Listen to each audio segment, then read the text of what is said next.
It's another lovely Tuesday evening, and this is Invicta 98.9 FM. It's time for the Never Dull Moment program on radio that's talking about Ground Zero. Ground Zero is a program where we pick up topical issues in the polity and with analysts in the studio, and of course, experts and you, the listener, will try to analyze these issues and make them as simple as possible for everybody to understand.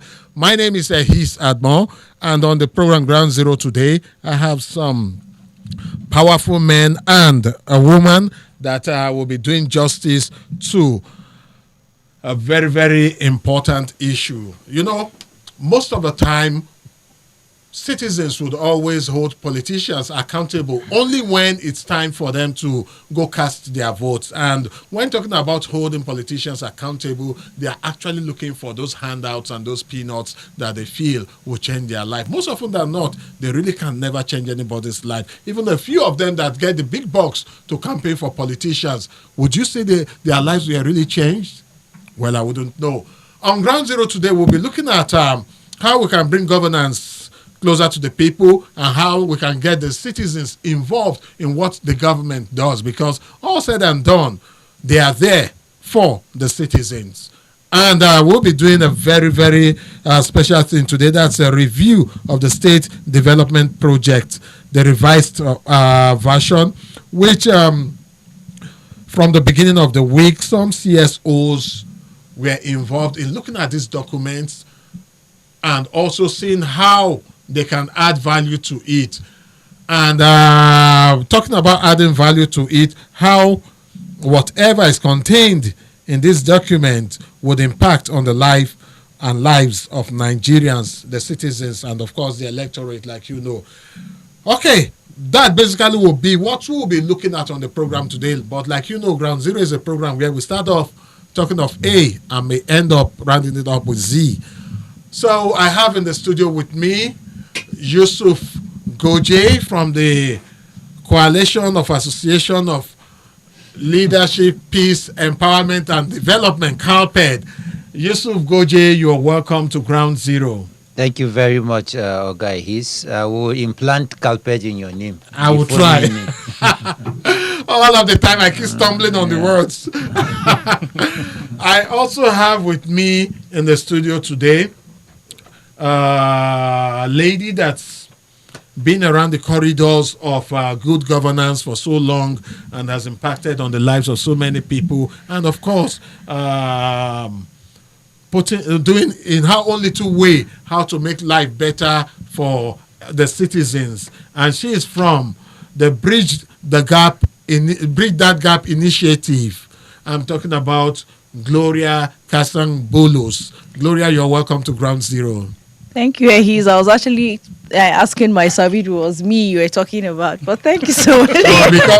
Because I did not describe you properly as a Saronia, climate change, and all of that. No, Ehis, I have told you if you are going to put Saronia before my name, you have to kill a goat and what again? Some quara juice, coconut juice, and stuff like that. Okay, we shall do it. It shall come to pass. Amen. All right. I also have with me in the studio Dangwa Abbas Danjuma. He is also from CALPED. Danjuma, you are welcome to Ground Zero. Thank you very much, Mr. Ehis. Okay. Now the stage is set, but before then, I'd like to let you know that you can be a part of our discussion this evening by going to our various social media platforms. You go to the Invicta FM Facebook page, Invicta 98.9 FM, Invicta 98.9 FM. Go to the Facebook page, you'll see the post, add your comment. If you have a question, you can ask a question in respect of what we are discussing. And also you can go to the Ground Zero Twitter handle. Okay, let's finish with Facebook first. You can go to Ground Zero Radio Show on Facebook. Also, check out the page, add your voice to the conversation there.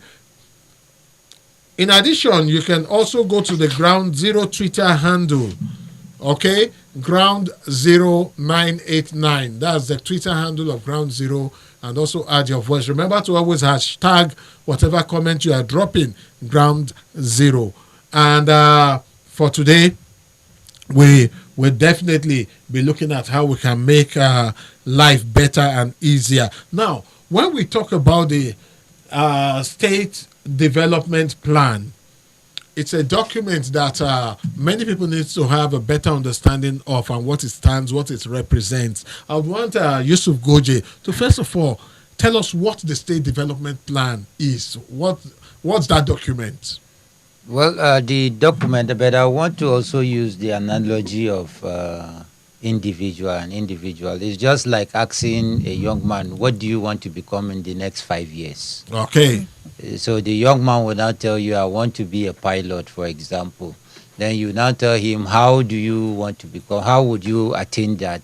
Then he tells you, I have to go to an aviation school, Yeah. or first I have to write an exam to get access to an aviation school. I have to go and spend 3-4 years doing that. I have to fly to any country that can give me certification. Then at the end of the 5 years, I should be a pilot. So that's basically what the state development plan is. It is that blueprint, or it is that map that gives you the direction in which the government intends to take to actualize the developmental aspiration of the citizens of Kaduna State.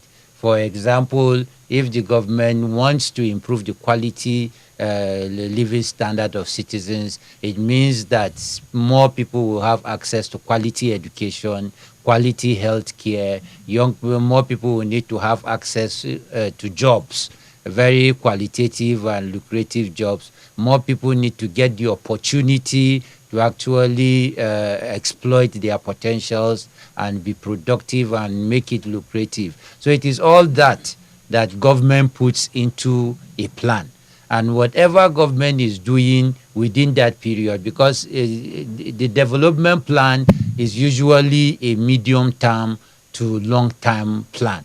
It is not a short-term plan that you do in a year or in 2 years. No, it's either you're looking at the medium term, which is usually, let's say, 5 years and above.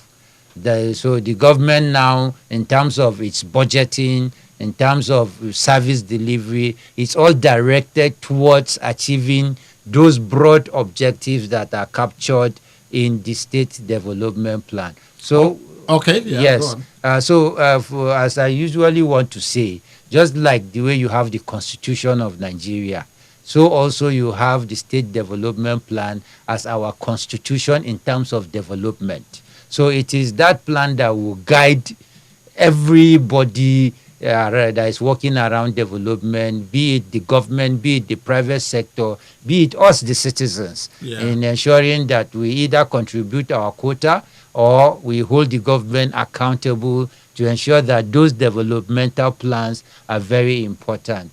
So just to conclude on this point, citizens must understand one fact.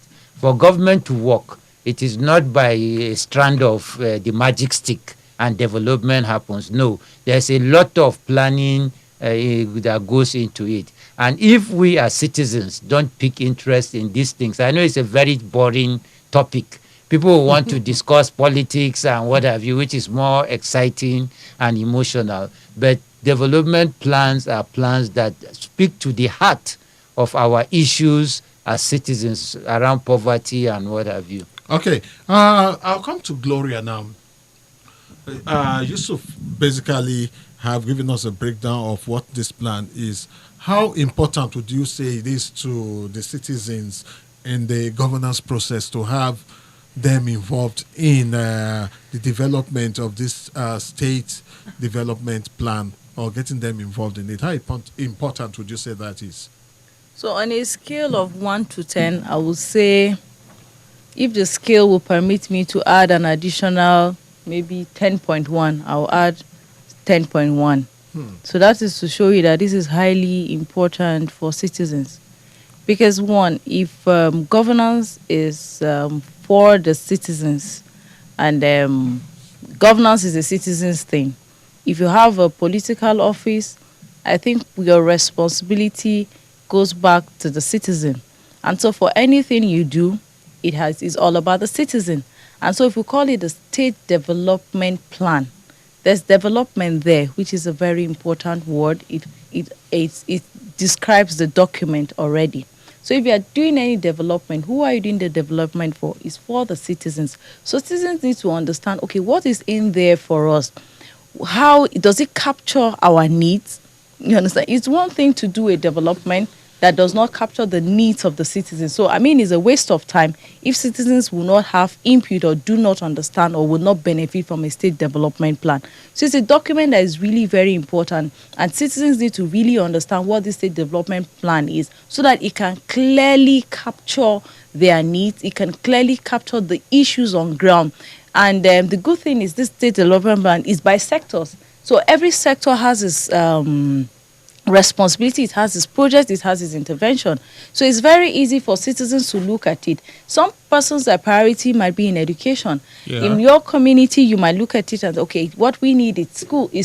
And so if the state development plan does not capture schools for you, what then happens? If you're looking at primary healthcare centers and the state development plan does not capture it, then of what use is a document. So it's actually very important to ensure that the citizens' interest is actually protected.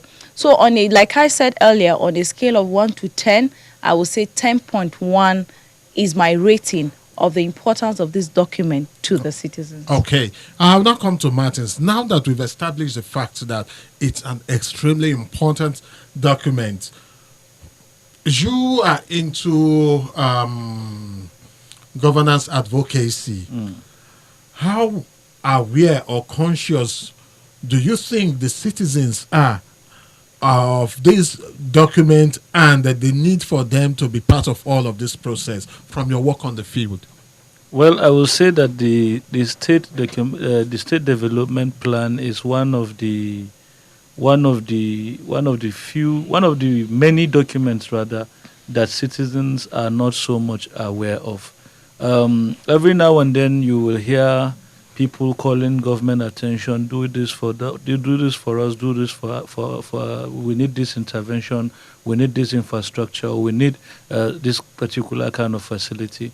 But they are never mindful about the fact that perhaps this is not in or accommodated in the plan of government. This document, prior to now, is a document that have been elitist. Even for us in civil society, I will say that in recent time, a lot of people have not been aware that the document is being revised. So as we have it today, this document is known only in public sector cycles and a little around civil society. And for the citizens that are out there, a lot have not come in contact with this document, not as soft copy or a hard copy. Like Yusuf Goji said earlier, some of these topics don't evoke those kind of emotions. They don't evoke those kind of energy that you hear people discuss about, like they do around politics and what have you. So these documents have been very quintessential in all that Kaduna State government have been doing in the past 5 years, and citizens are very, very much unaware of what the state development plan is. But thankfully, that is not going to be something that continues forever. As civil society, we have taken some of these documents over the years very seriously. We have engaged community members at the grassroots to even explain to them why government may not intervene in certain areas of their needs, because it is not part of what government is envisaging, on what government is saying this is where the people of Kaduna State should be taken to. And over the years, we have seen this document really play that central role in what government is trying to score in terms, especially in terms of output. And citizens, on the other hand, do not usually get encouraged when they see such bulky materials, that they should read, understand, and even use to hold government accountable, because that is the document that speaks more of the manifesto of the party and even the people who are in government. And beyond that also, it's a document that speaks about the reality that they have come to meet or find in office, and these are the challenges that they are that they are putting into perspective and into view, and this is what they want to do about it. So it is actually a challenge.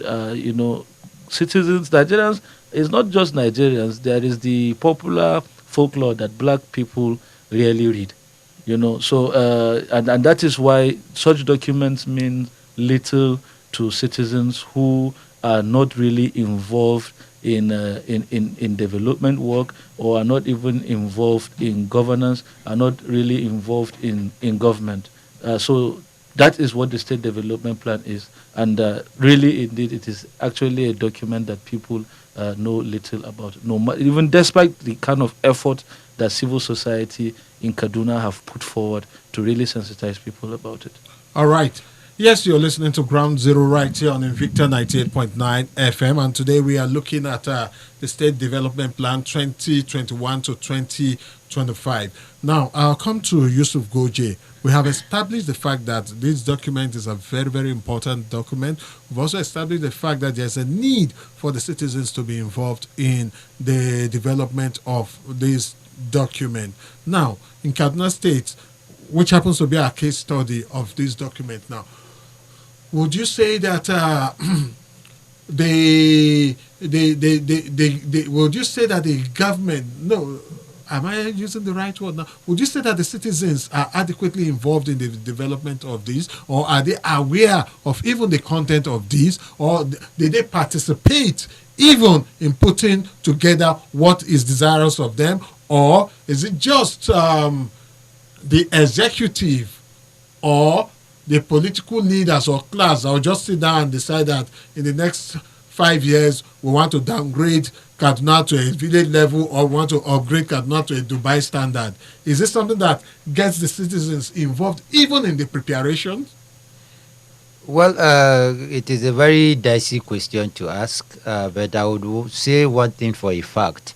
I know that in Kaduna State, because of the open government partnership, particularly civil society organizations are usually aware, and a few of them get to participate in the process of putting these documents together.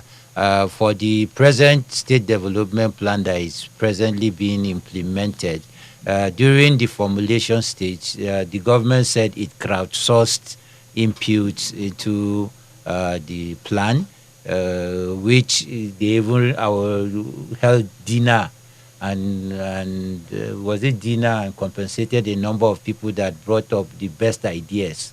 So it was more like crowdsourcing, and they made it more competitive with incentives for people that would be able to generate. So at that level, they said they engaged a number of civil society.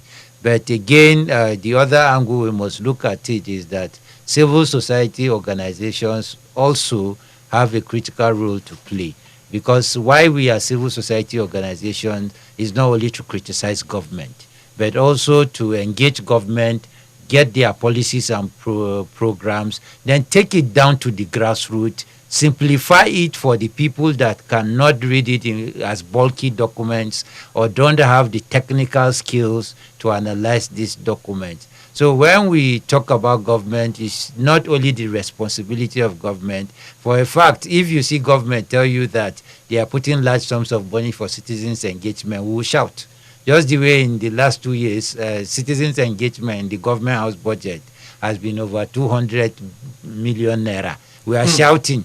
So that's to tell you that if government is going to be the one disseminating this information, then huge sums of money will have to go into those areas. And that is why civil society, us particularly, must hold ourselves accountable to how well, when we get the opportunities to participate in this process, do we go back and step it down to our constituencies, who are the citizens that we represent, and usually mediate on their behalf whatever it is that we want government to do for them. So it is critical that we are seeing a lot of spaces for citizens to participate in this process.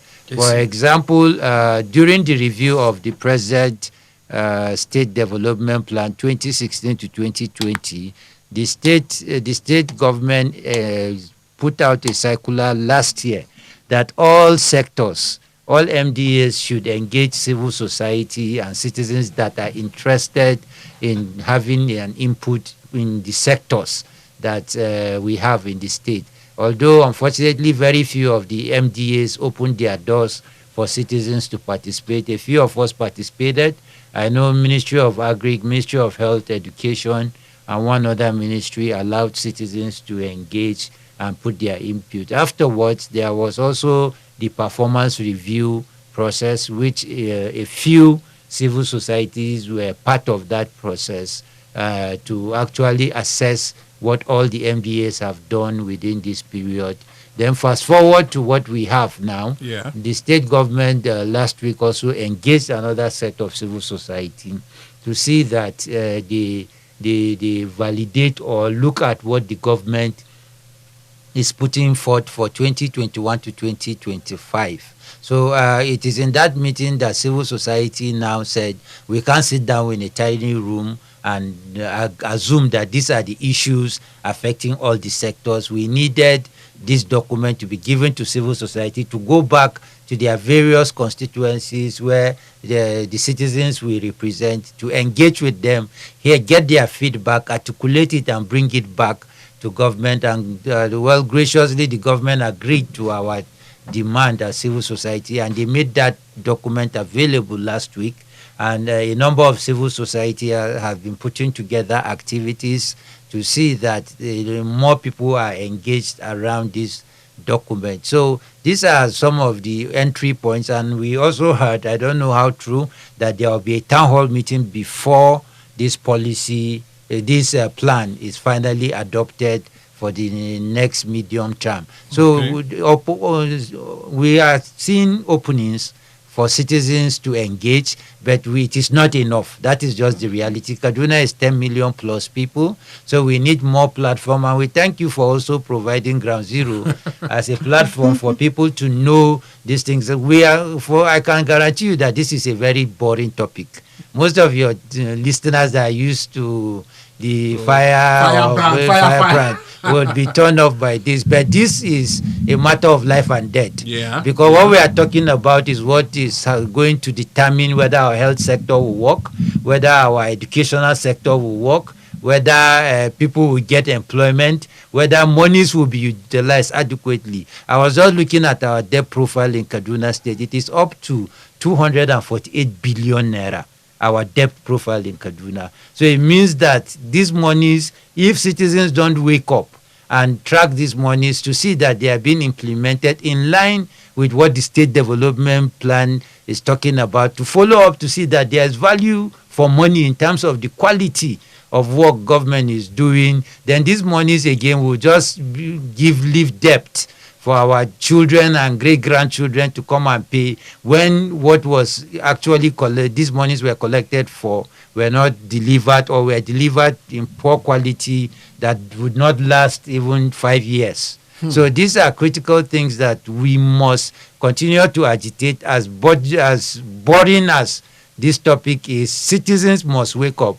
Democracy is all about responsibility. It's not about electing leaders and going to your room to sleep and complain. You have a role to play as citizens, and development plans are one of the key roles you can start to engage to push your issues to follow through down to implementation. All right. The program is Ground Zero right here on Invicta 98.9 FM. And my guest today, Yusuf Goje, Gloria Kasang Bulus, and also Danjuma Abbas Dangwa are with me in the studio, and we are looking at the review of the state development plan that's ongoing in Kaduna State. Okay, let's quickly take these messages and we'll be right back on the program Ground Zero.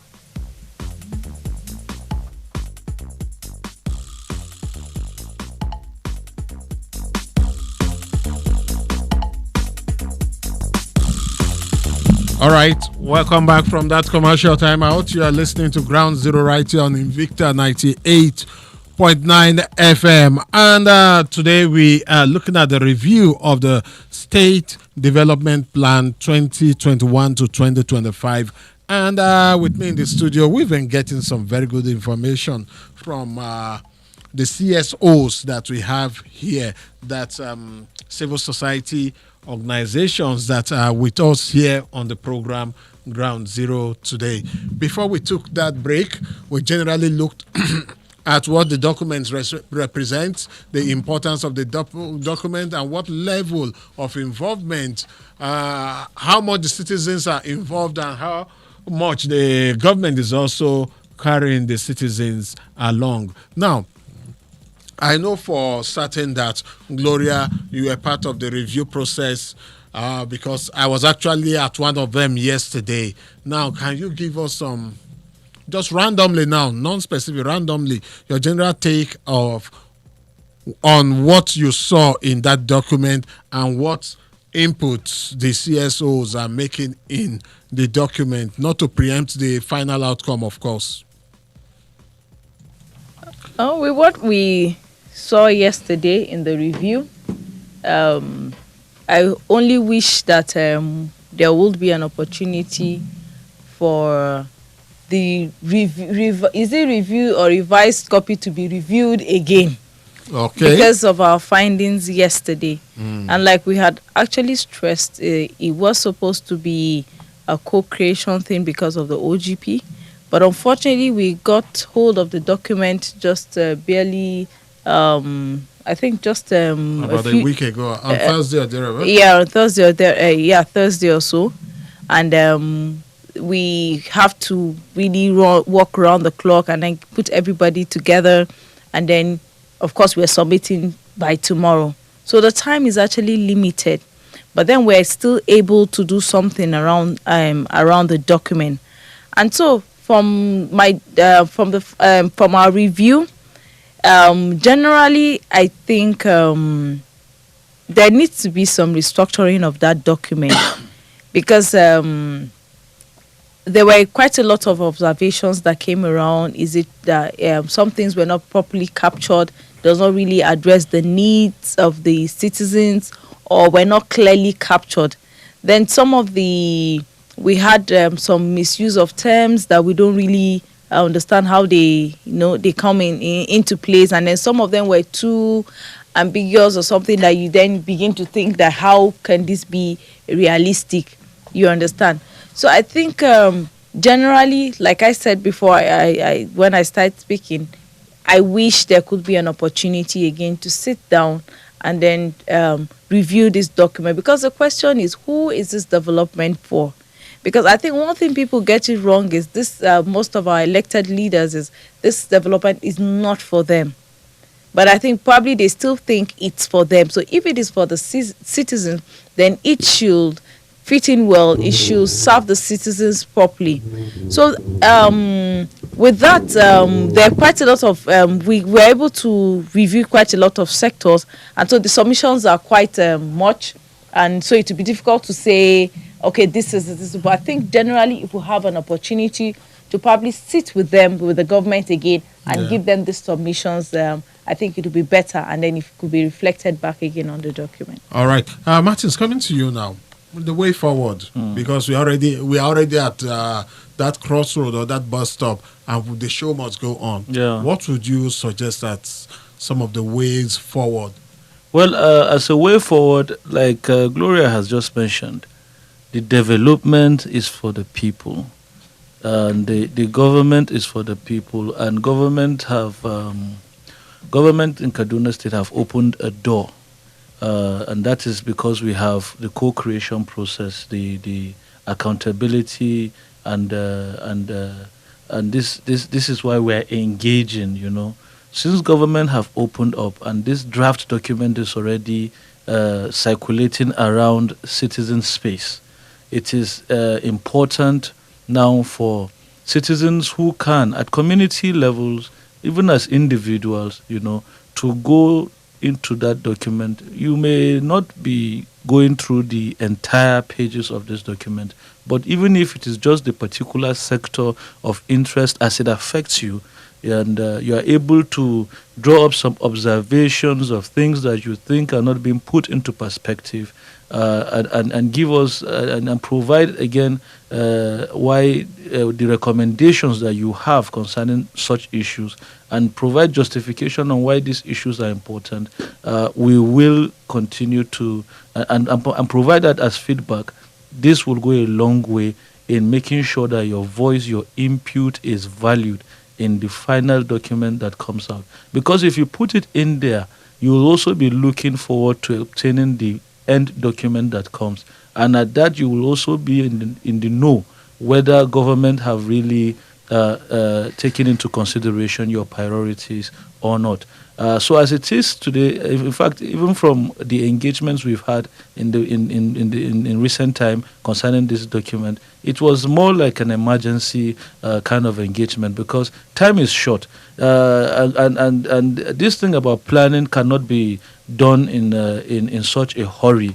And since government have taken time to review the performance of the previous state development plan, and we as citizens have understood what worked and what didn't, we can also come back to impute that which we require to take Kaduna and the people in Kaduna to that expected heights for which they have brought they have gone out to elect government to office. So I will encourage the citizens engage the document. You have to read through it, go to the particular areas of interest, bring out such suggestions and share with government. I am thankful that all of the ministries, departments, and agencies of Kaduna State government is out there in the social media space. It's on Facebook, it's on Twitter. There are emails all around. There are websites. You can go and access all the emails of every ministry, department, and agency.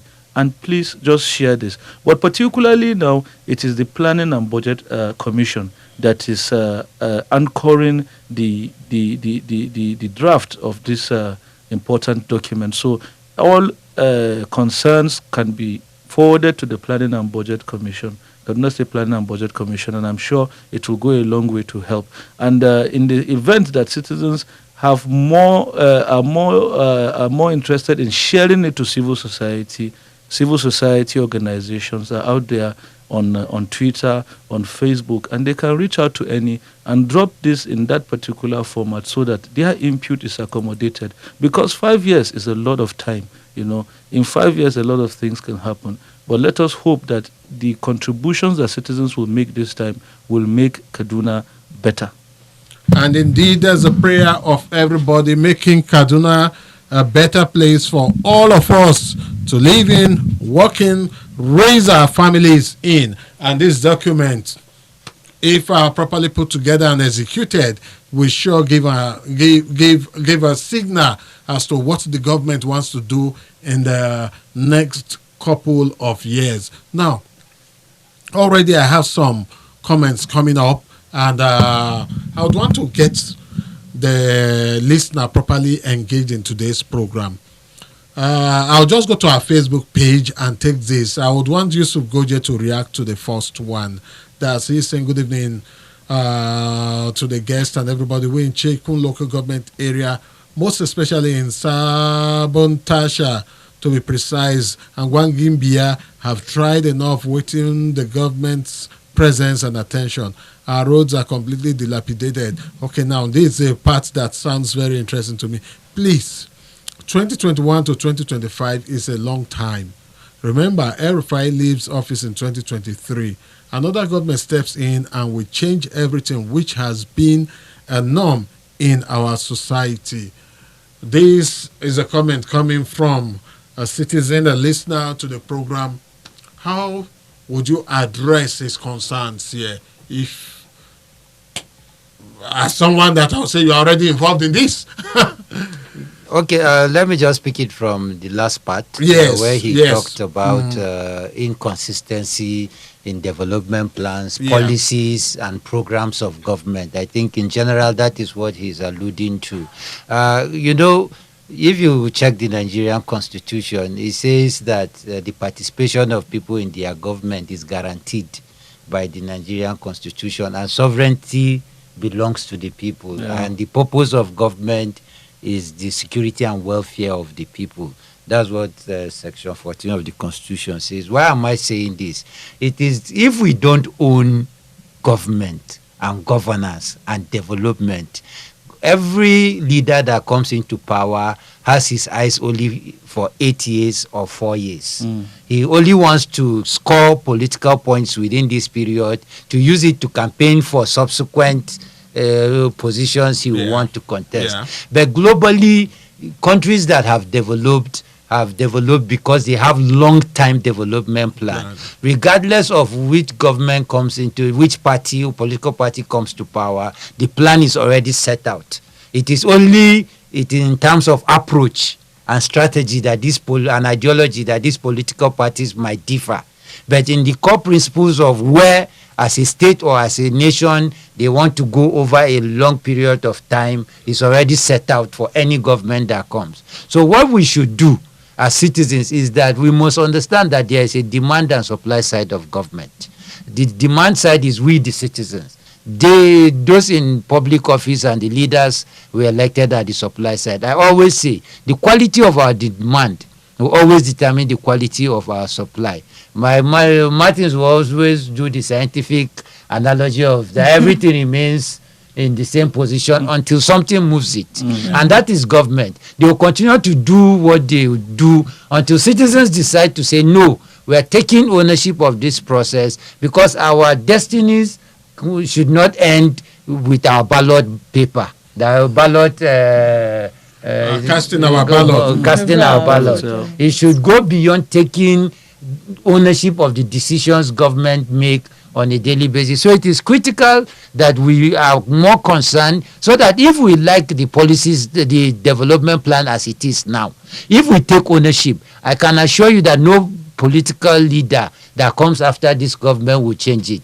On the second part, we need to engage the budget process effectively for us to be able to ensure that our roads, our whatever problem we have in our communities are taken care of, because if it is not captured in the budget, there's nothing the government can do for you, because by our constitution the government cannot spend outside what is budgeted for annually. So it means that citizens must begin to organize, mobilize themselves within communities. In no community that you go, you don't have enlightened, educated, and exposed people. All we need is to harness that resources and begin to ask the right questions, and starting with engaging critical processes like the development of the state development plan, like the policies governments are doing, like the budget process. These are the processes where government deliver on services that we want through.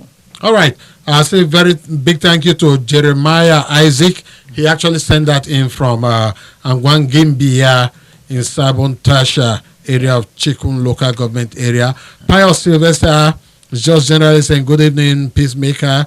God bless you the more for the educative and enlightening program. I'm indeed grateful and excited. His name is Engineer Pius from television. Yeah, it's the educative part of it that I love so much. And this one coming from Mark 10 Labi. He said, I just hope all 23 local government areas will be involved in this project. And the people should have their say on what they actually need from the government. Yeah, that's exactly what we've been saying. That the people need to be involved in all of this process. That's from our Facebook page. Before we take some orders, I'd like us to quickly take a couple of calls. 081 40,000 989 and 070 87 800 989. That's 081 40,000 989 and 070 87 800 989. Hello, good evening, welcome to Ground Zero. Hello, good evening, welcome to the program. I really cannot hear you. Hello? Oh, we may need to take another call. Hello? Okay, let's take this other call. Hello, good evening. Good evening, Mr. Ayis. Yes, you are welcome to Ground Zero. What's your name and where are you calling us from? All right, Engineer Emmanuel, let's have your take. I think every time this just come on board, I'm very, very enlightened and very, very educated. He tries to open our eyes. and I appreciate every analysis you have made. All But you right. see the problem I'm having now. All these people of the government of a should be following them or putting them on checkmate. You see, is it not when you ask them for something and they gives you they gives you the or they shows you what they are doing, then you'll be able to checkmate what they are. I don't know if you, because now It is really you, breaking up. hello, are you hearing me? Yeah. Okay, I am hearing you now. I can hear you now. Now the government of the day promised to do open government, but unfortunately, are we seeing the really open government? I appreciate the government, the governor. Engineer Emmanuel, maybe you will Hello? shift and call us back. It's really breaking up. We can hardly make out what you're saying. Hello, good evening. Welcome to Ground Zero. Hello. Hey, Yes, welcome to Ground Zero. yeah, I'm Emmanuel, like you calling from Seven Teacher. All right, Emmanuel. Yeah, yeah, guest has spoken well. He has spoken and lighting us very well. Okay. But my concern is the point that you mentioned, citizen involvement. Okay. And when government come, another government will come and then find program policies and developmental process being changed. But do we have that the citizens have any power with government? When they come, they decide to do what they are doing. Example is the urban renewal that is going on now in Kaduna. Before this government come, the citizen has been crying about their concerns, their problems, how they are being neglected in some places. But you see government come, they decide to do whatever they want to do. Because I know so many places here in Kaduna have been crying of developmental project roads and other things. But see government come, start doing urban. Is it really that this urban development was done with the people input or what? So that is where my concern. The general thing is that government come and do whatever they want to do. They don't involve the masses. They don't involve. They do. All right. You cry, make your own presentation, but they do what they feel as to do. All right. So that is my concern. So I don't see where the government are working alongside with the citizens. Okay. Thank you Because so you much. find out that- Thank you so much. Let's take some other call. Thank you. You've made your point. Thank you so much. Hello. Good evening. Welcome to Ground Zero. Hello. We lost that one. 081400989 and 07087800989. Okay, you can also go to the Ground 0989 Twitter handle and also drop your comment. All right. Hello, good evening. Welcome to Ground Zero. Hello, good evening, sir. Good evening. Quickly, let's have your name and your take. Yeah, my name is Comrade Gabriel Kelman. I'm Mauta. All right, Comrade Gabriel, let's have your take. Sir, I want to ask a simple question because the civil society sometimes they used to be in conflict with the government. Sometimes they want to raise certain questions. What is the role of state house assemblies? Do they have any say in this document? Tell the people that this is what is going to happen in so constituency. That's what I Okay. want to ask, sir. All right. We will try and see if we can provide answers to that particular one. This would be our last call on the program this evening. Hello, good evening. Welcome to Ground Zero. Good evening, sir. Good evening. You are welcome to the program. What's your name and where are you calling us from? My name is Ibrahim Lamidi. All right, Ibrahim. Quickly, let's have your take.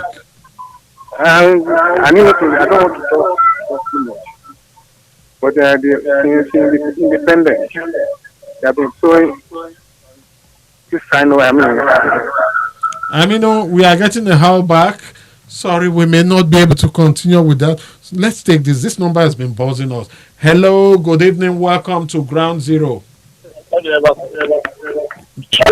Hello, good evening. Quickly, let's have your take. This is Emmanuel back. All right. What I'm saying, back, now, let me even divert my this thing. The local government autonomy, like that of Kaduna, are they really, the money sending to them directly, are they really having control of that money? Or there is a percentage that after this money drops in their account, they took it back to the state governors? Because allegedly, somebody I overheard a discussion that when this money is dropped, there is some certain money that they do remove and return back to the state government. So I don't know how to use it. And yeah, Amanda, we've lost you again. Let's quickly address some of the issues raised in the course of the program. I'll come to Gloria. Some of the issues raised. Okay, let me start from Yusuf Goje, particularly the concerns of some of the callers.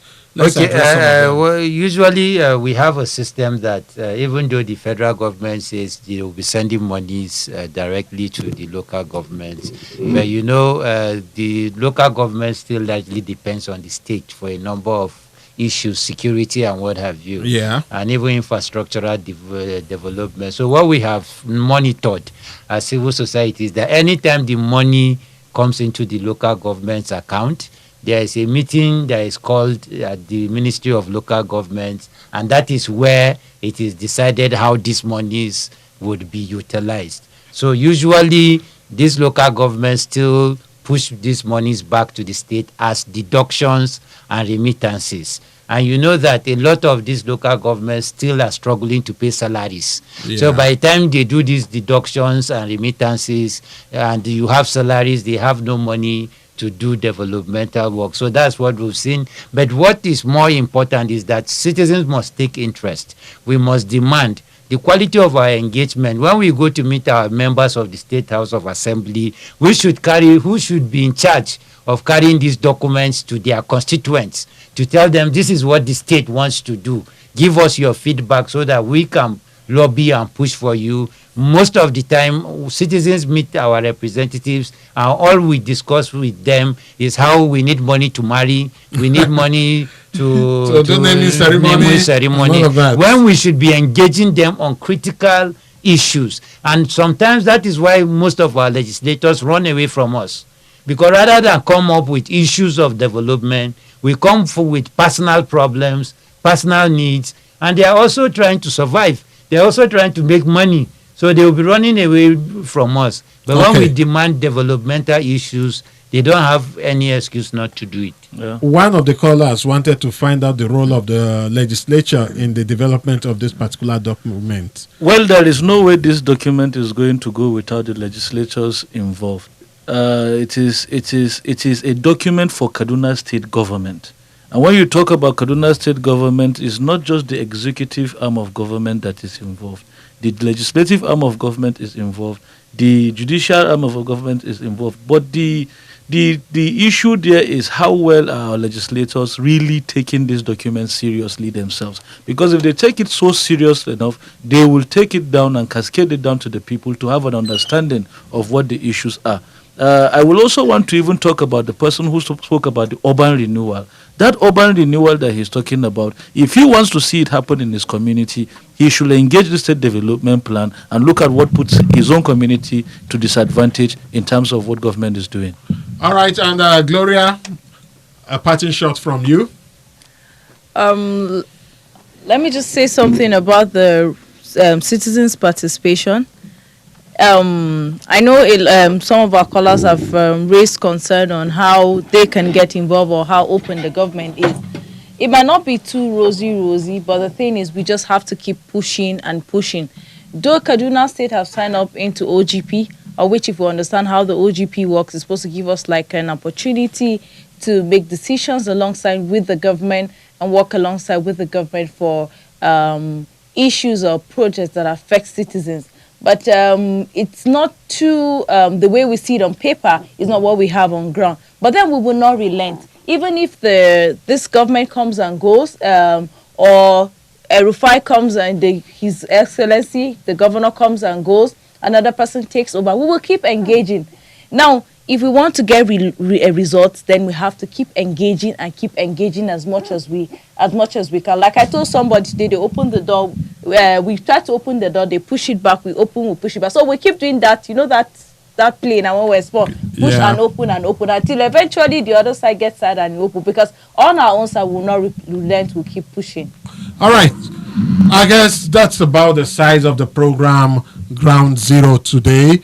Hoping and believing that we have been able to enlighten you on some of these issues that the citizens need to be effectively or very involved in its development. We looked at the state development plan for 2021 to 2025, and my guest on the program today, Yusuf Goje from CALPED, that's Coalition of Association of Leadership, Peace, Empowerment and Development, and Gloria Kasang-Bulus from the Bridge That Gap Initiative, and also from Danjuma Abbas Dangwa from CALPED. Also, we've been able to look at these things and hoping and believing that the citizens have a better and clearer understanding of what these issues are and how, of course, they can be involved in the whole of this process. Just to let you know that on Saturday, 4th of July, is a Ground Zero Town Hall meeting where a whole lot of things would happen. So follow us on Facebook to get more information on how you can be a part of that whole thing. I am Ehis Adon. Call me the peacemaker with a passion for crowd satisfaction. Until then, I'll say, plant a tree today, water it and watch it grow. May the good mighty Lord bless and keep us all.